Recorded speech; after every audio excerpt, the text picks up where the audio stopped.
Welcome to the Think and Grow Well Show. If you allow your doctor, your insurance, or your Uncle Sam to define healthy, or you blame someone else for the way you feel, or you seek the fountain of youth in a prescription bottle, at a needle tip, or along the scalpel's edge, then be advised, you are about to be offended. You should probably leave now. Anybody can just think and feel better? That's scary. I mean, thoughts aren't regulated by the feds, and no drug company has a patent on them. So thinking thoughts must not be very safe or effective. If you love feeling frisky and having fun, take responsibility for your own vitality, and want freedom to enjoy epic experiences with folks you love, welcome aboard and prepare to be blown away. The Think and Grow Well Show starts now. Here's your host, Dr. Lori Barr.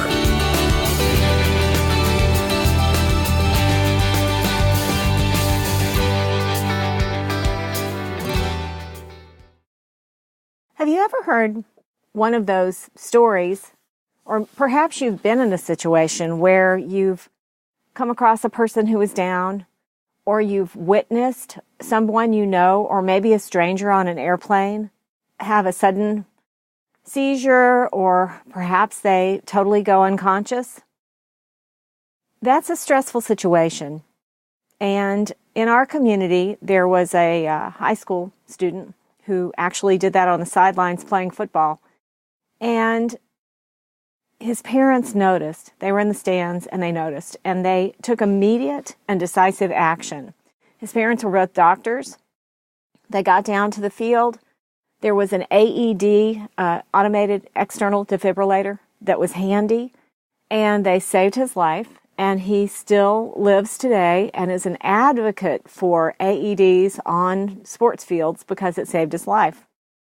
And I tell you this story to remind you that if you consider these things before they happen, by hearing a story like this, it can help you prepare to take immediate and decisive action too.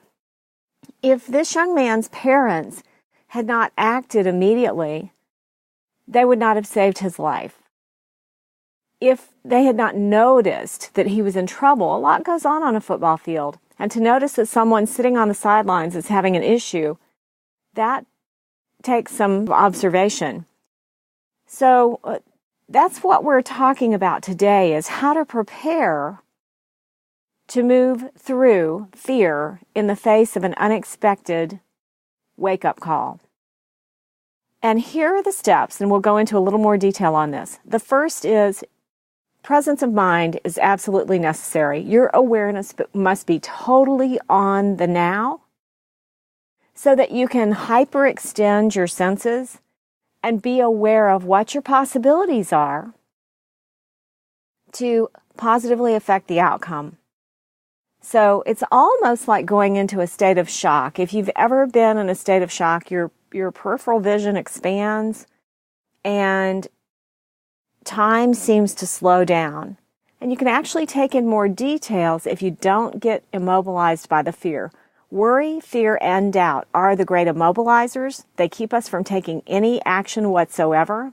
And to take one step can break that cycle and get us moving again. So presence of mind gives you the personal power to make a difference in the outcome.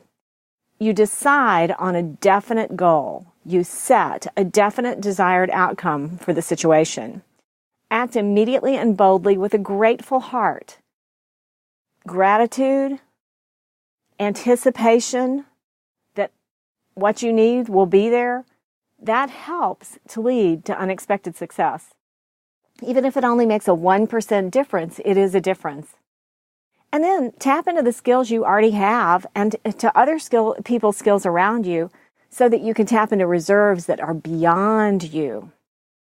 Attract people, places, and things that make your desired outcome a reality. And then continue to grow with the faith that as a unique individual, you alone can make the difference needed right now in your world to help so many others. You're not just a number. You're not just another human being.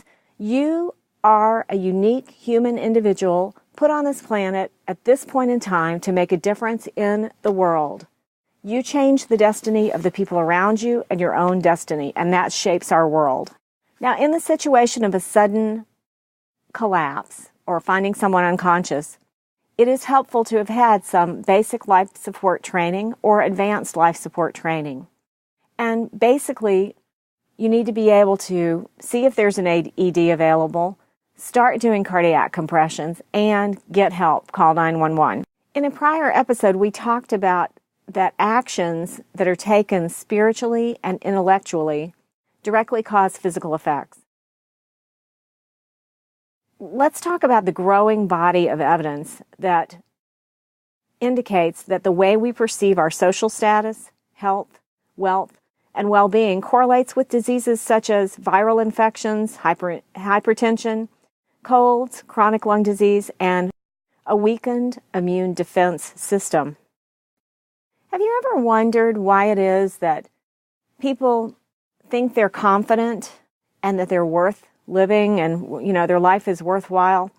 And even though we know that certain foods and beverages are toxic for us, have toxic chemicals in them, and that a simple thing like fiber can make a difference in decreasing cancer, that we don't increase our fiber in our diets sometimes, that we don't love ourselves enough to do a simple thing like eat an apple a day to give ourselves more fiber. That has to do with self-image. Our perception of ourselves, the way we think about ourselves influences the actions we take on our bodies. Self-image, in this case of the fiber, causes us to think things like, if a doctor didn't prescribe it, who am I to think that I know better than he or she does? Or, if the insurance won't pay for it, it's a luxury I don't deserve or cannot afford.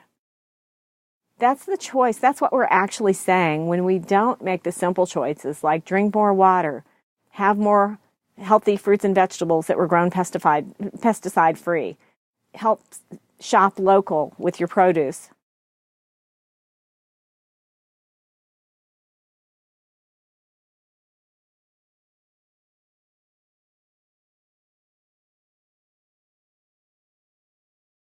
Realize that increasing your knowledge is not quite enough to make substantial changes in your life. You have to act and influence your subconscious mind with the new teaching. Repetition is the first law of learning.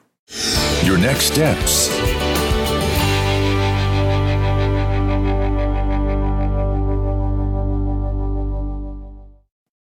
So what can you do right now to get a handle on how you can strengthen your perception and your self-confidence when you face an unexpected challenge? Take 5 minutes right now, and why don't you start a journal? Put yourself in the place of either a person who's had an unexpected collapse and been saved, or someone who's witnessed an unexpected collapse of someone they love. And then use your creative imagination to really see, taste, smell, feel, and hear yourself in a scenario where you've found a person down. And then visualize the entire scenario with the outcome you desire. And then ask these questions to yourself. If I came that close to death, what would I do with the remainder of my time here? Or if that was my child, how would I react? And just journal a little bit about that. If you spend a minute per question writing down an answer, then you'll become more aware of what's possible when you do run into this scenario. Did you know that your own voice and your own writing are the most influential tools you have for riding the wave of vitality? Your subconscious mind loves to see and hear and feel love letters from you. So when you write in a journal or you say things to yourself in the mirror, this goes right into the core being, of the very place where that little tiny child who wants to be loved, who's still a part of you, the little person inside, the person you were before you started going to school, that person is touched by your words and your actions. So every time you do choose to eat an apple or drink a glass of water, think about that you're directly feeding that little person inside of you, little Lori, I call her, in me. And you have a little person inside you who just wants to be loved and taken care of. That's the person you're choosing to serve when you make good choices for yourself. What good choice can you make for yourself right now that'll make a difference today? Information in this show and the accompanying descriptions, show notes, and links is provided for informational purposes only. The information is a result of years of practice experience by the author and show guests. This information is not intended as a substitute for the advice provided by your physician, attorney, accountant, or other professional. Do not disregard professional advice or delay in seeking professional advice because of something you have seen, heard, or read related to this show. Information in this show and the accompanying descriptions, show notes, and links, and the use of any products or services trialed or purchased by you does not create a doctor-patient relationship, attorney-client relationship, or any other professional client relationship between you and any of the providers affiliated with this show. Information and statements regarding health regimens, drugs, and/or dietary supplements have not been evaluated by the Food and Drug Administration and are not intended to diagnose, treat, cure, or prevent any disease or any information contained on or in any product label or packaging. Always speak with your physician or other healthcare professional before taking any medication or nutritional, herbal, or homeopathic supplement or using any treatment for a health problem. If you have or suspect you have a medical, legal, and/or accounting problem, contact your healthcare provider, attorney, and/or accounting provider promptly. I'm Dr. Lori Barr. One idea is all it takes to change your world. See you next time. Psst, be aware. Vitality is an inside job. Trust your spirit, make up your mind, and get your body in gear. There are no second chances.